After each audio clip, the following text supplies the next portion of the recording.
Thank you so much for tuning in. Make sure you are subscribed to the Substack DaftOnDraft.football, where you will get access to all of these charts on Google Drive for every quarterback in the class, access to insider information on the Discord channel, film rooms every single week, live chartings every single week, big boards, positional rankings, more and more. So make sure you are tuned in. Welcome to the NFL Draft.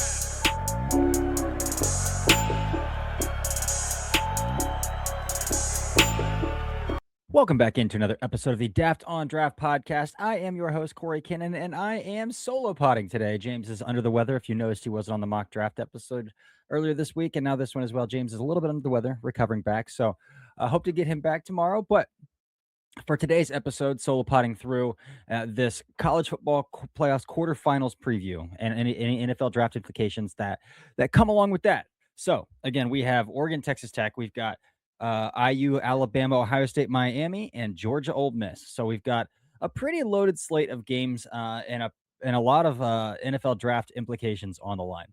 So without lollygagging too much here, let's get right into it. Let's start with Oregon and Texas Tech.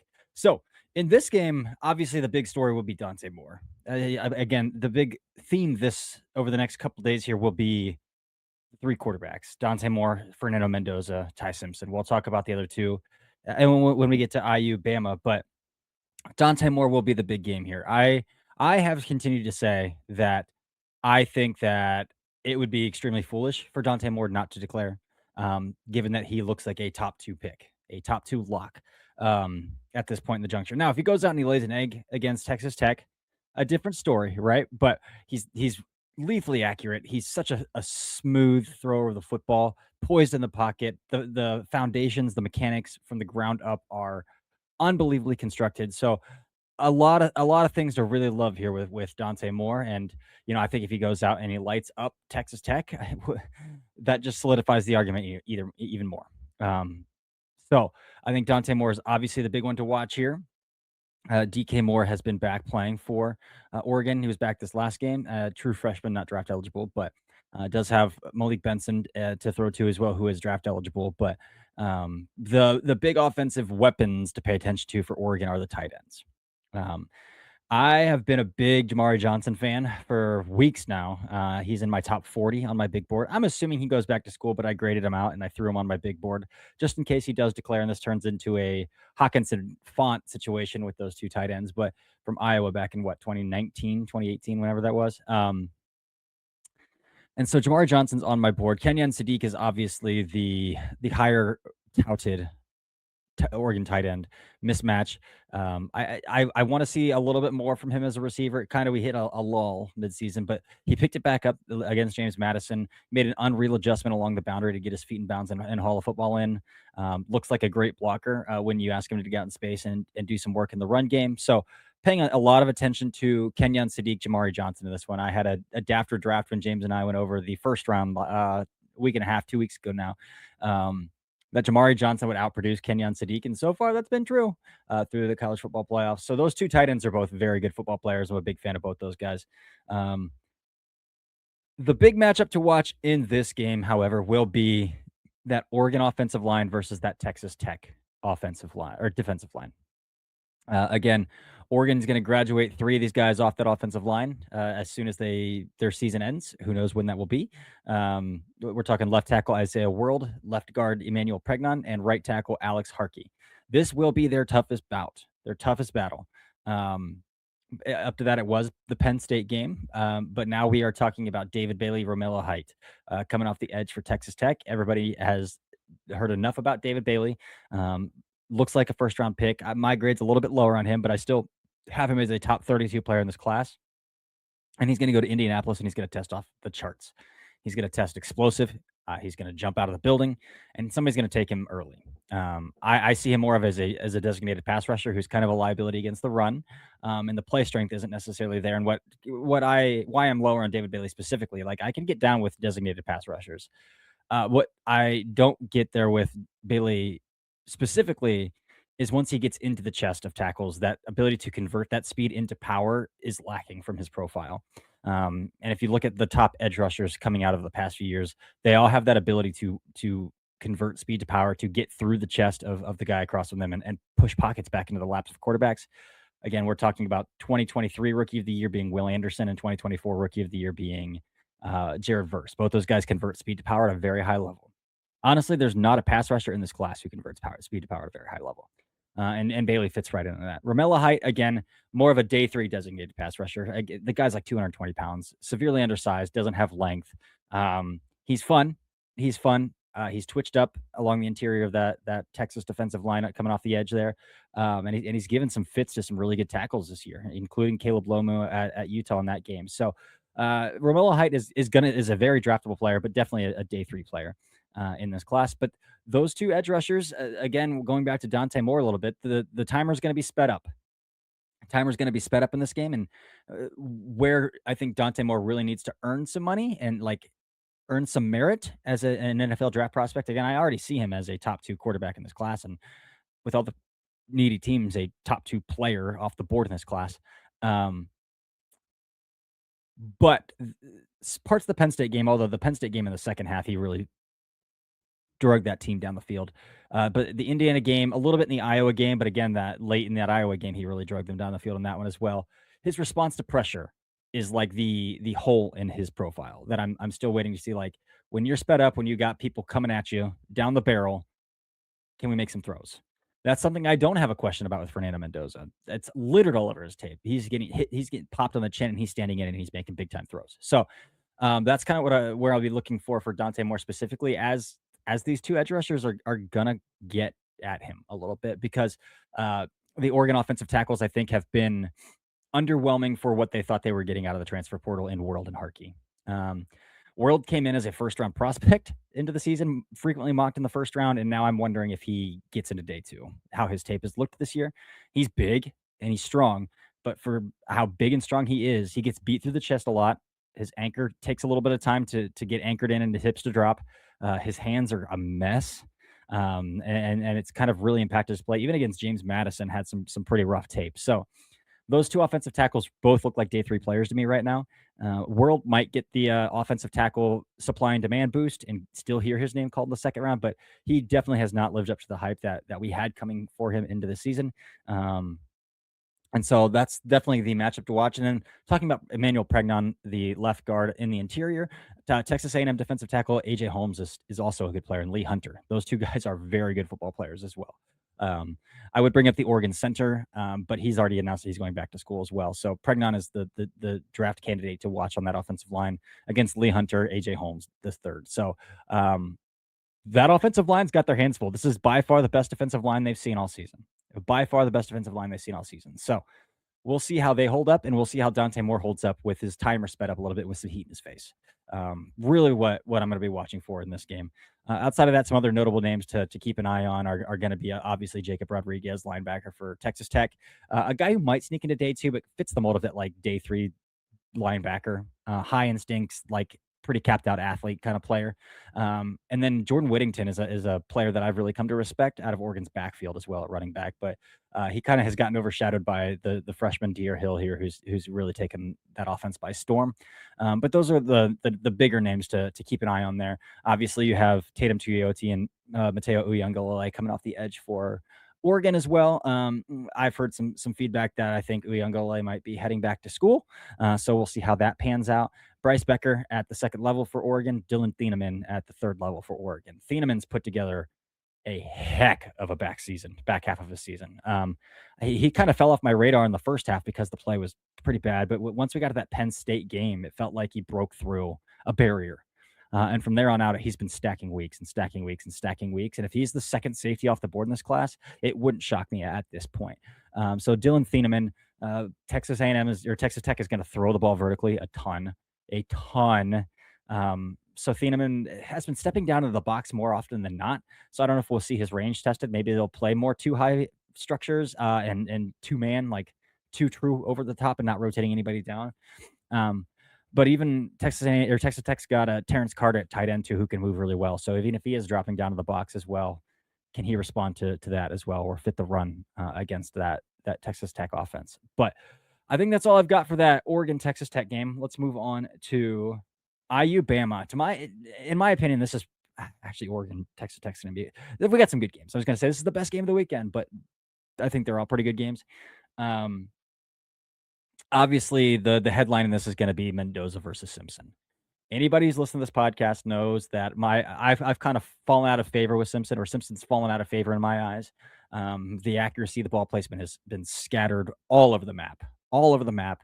And for a quarterback that kind of needs to be perfect given the tools that he possesses, again, he's a decent athlete and he has a decent arm, but he doesn't have the kind of skill set that can overcompensate and create and improvise outside of structure at a high level.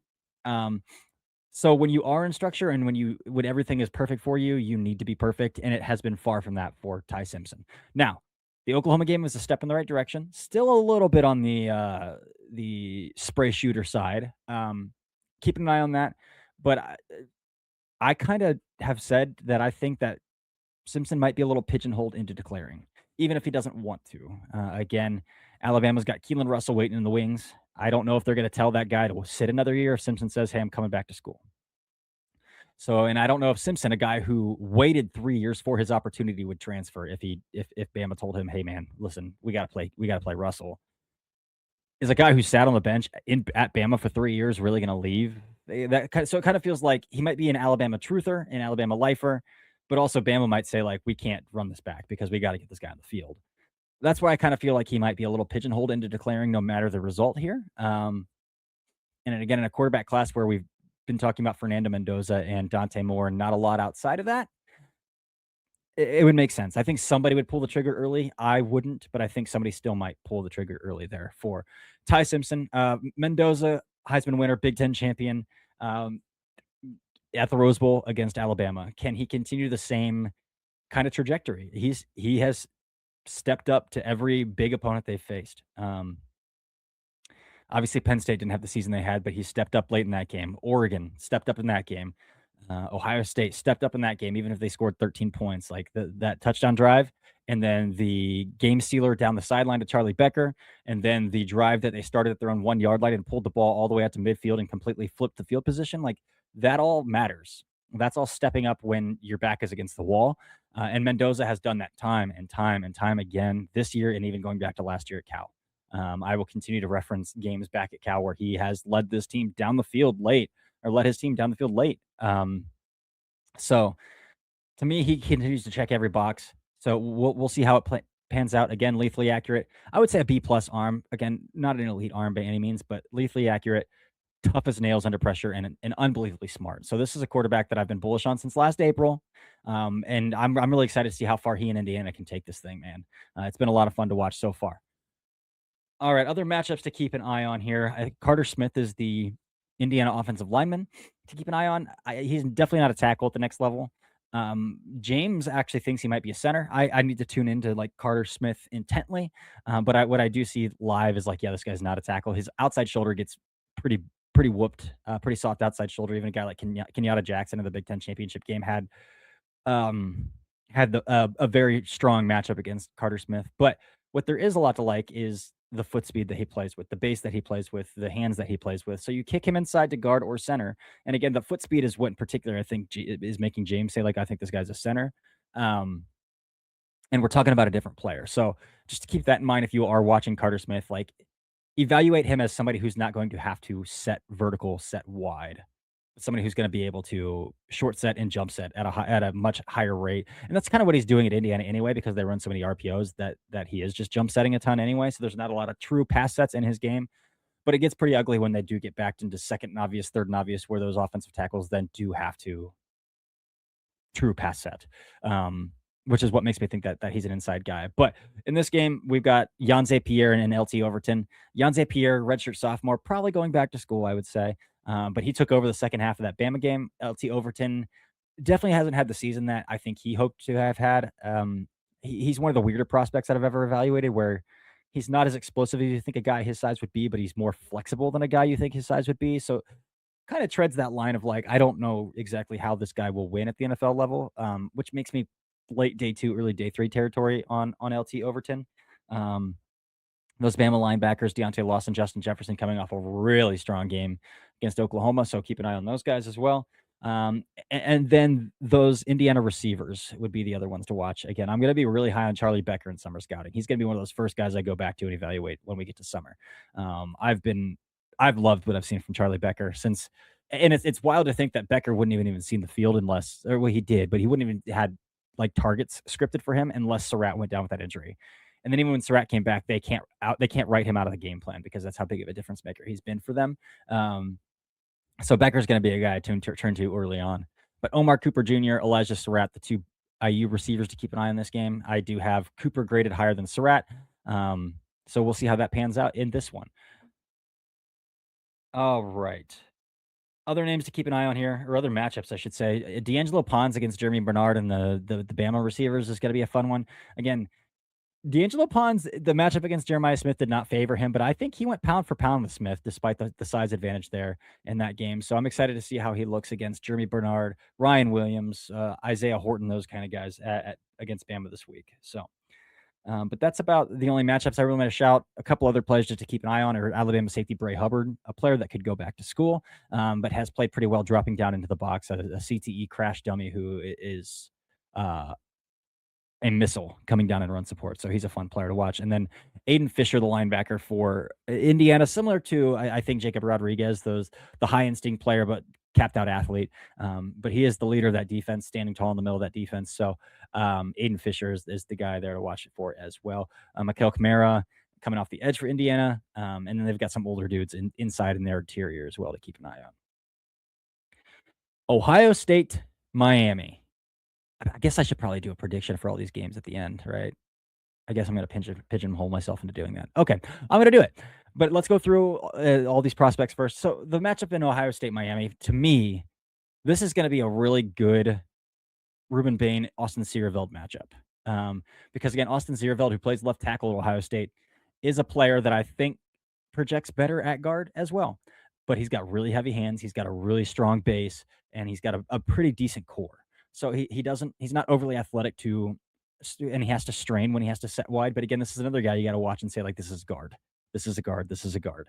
He's a tackle playing guard, or he's a guard playing tackle right now. So, but the body type in the way that Ruben Bain wins is going to be a really strong matchup where Ruben Bain is also more compact.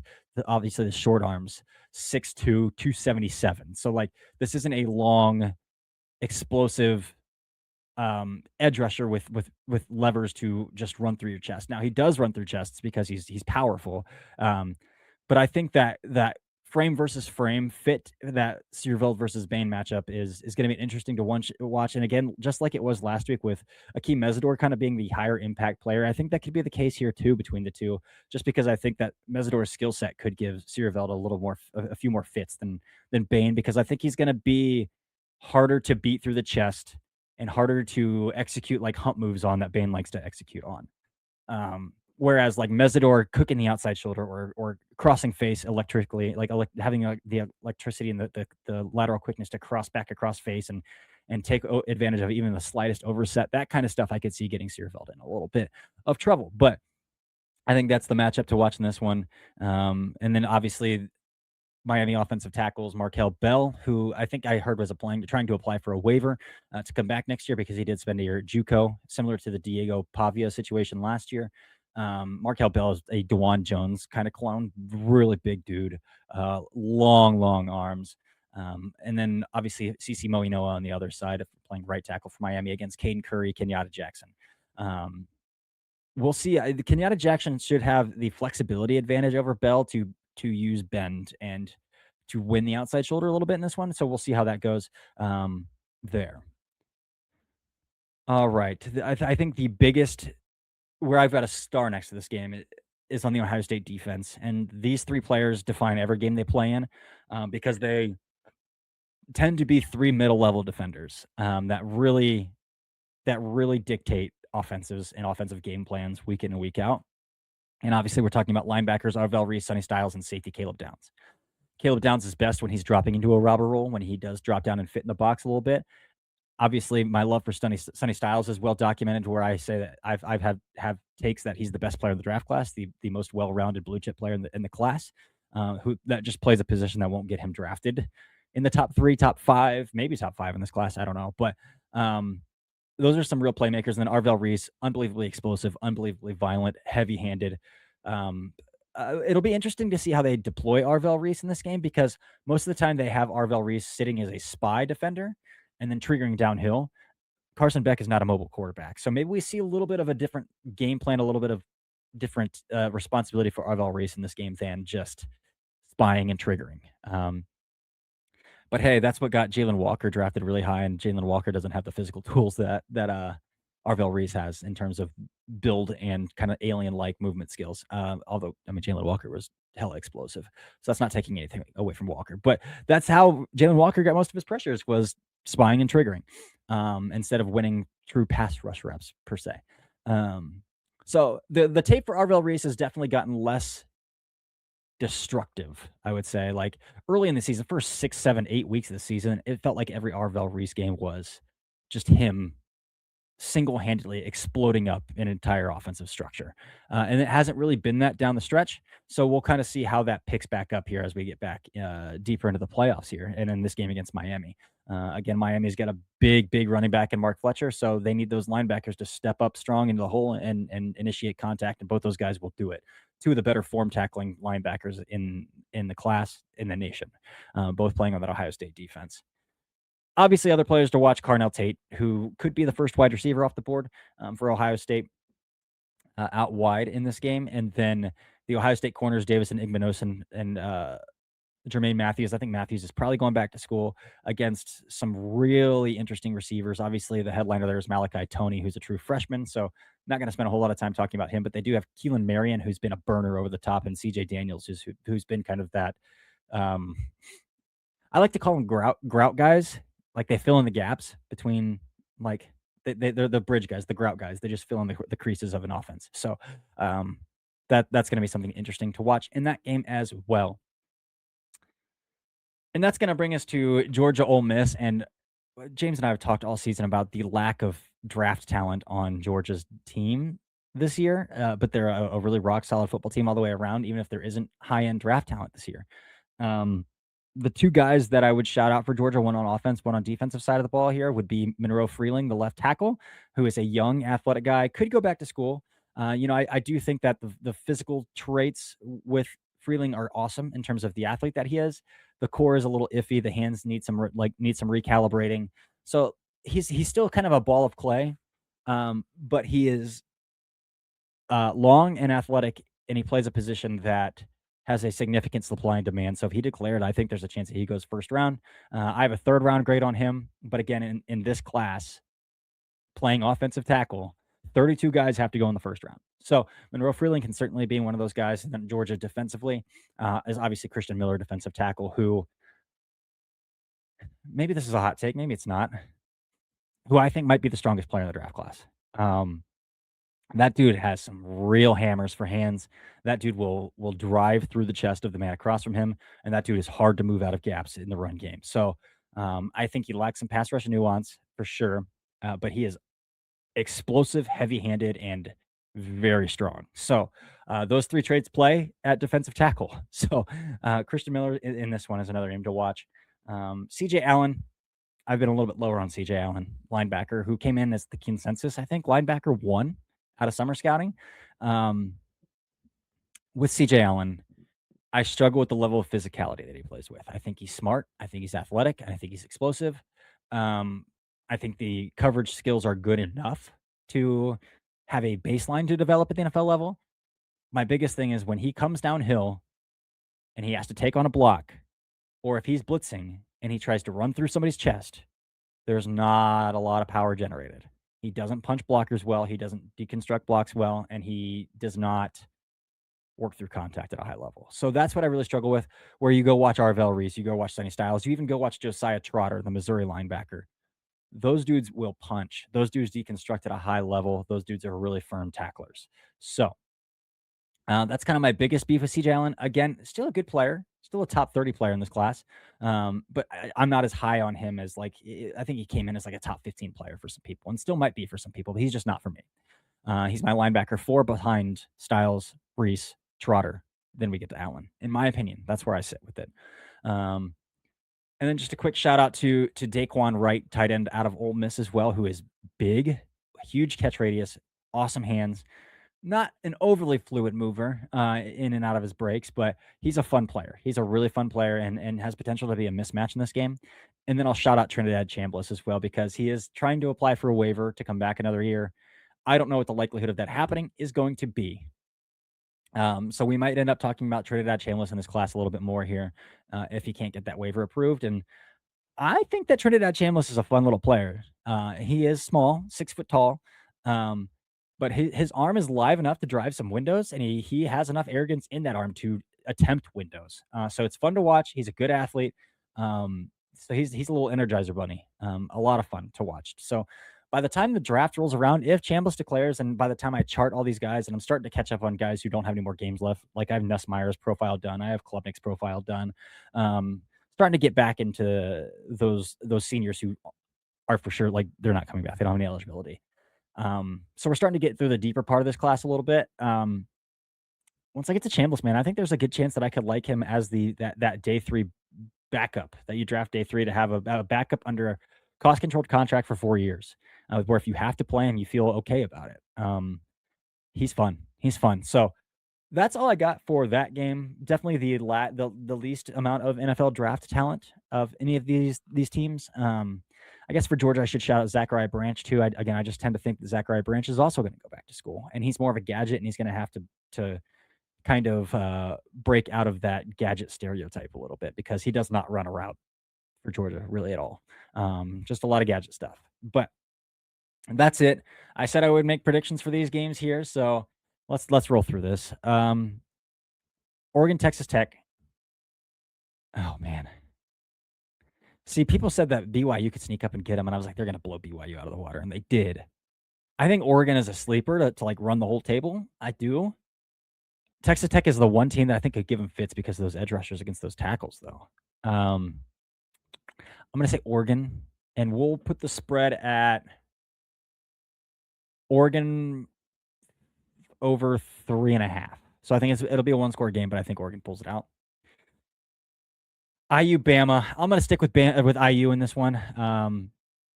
I just think they're too gritty. They're well coached. Bama's playing some good football at the right time here. But I think there are enough cracks in the shield, like enough cracks in the armor with Bama to know kind of who they are as a team. And I don't think this is a national championship winning team this year. And it's kind of shown at different points of the season. It showed very early on against Florida State, and then it showed again midseason, and then it showed again against Georgia in the SEC championship game. So it seems like those same cracks are showing at different points on the timeline to where it makes me think, oh, these are prevalent throughout the entire season. It's not something that's been corrected. It's not something that's new that's just showing up. So I'm going to take IU, and I think they win by 7. We'll say 7. Ohio State, Miami. I'm going to take Ohio State in this one. And I think this is probably going to be the largest spread. I'm going to say probably 10 plus 10 in this game. I don't trust Carson Beck to really make plays. And I trust that Ohio State's defense can defend the run a little bit better than Texas A&M, who have given up 30 burgers week after week after week this season. So I think Miami's going to have a hard time putting points up on the board in this game. And I don't think Ohio State's going to struggle mightily. And even if this game is like 21-7 or, you know, 20-10, something like that, I think that Ohio State's going to come out on top. And that takes us to Ole Miss in Georgia. And I actually, Ole Miss has a team of destiny feel to them. The Lane stuff, the way they've rallied around Pete Golding, the way they've rallied. I know they played Tulane in the first round. But what it comes down to for me in this game is I don't think the Georgia offense is capable of scoring as many points as Ole Miss can. And I don't think the Georgia defense is as firm or the standard that they have been for years past. So, can they outscore Ole Miss is the question I have in this one, and I don't think they can. And so I'm going to say Ole Miss like 34-30, even like 34-28, something like that. Even if it's like 30-22, something like that. One score game. I think Ole Miss wins this football game. So, that's what I got for this recap. All of the NFL draft implications of this week coming up, starting on New Year's Eve and a New Year's Day. Enjoy it. James and I, as long as James is, alive, we'll be back to break it all down. But that's all I've got for this episode of the Daft on Draft podcast. Until next time, see ya.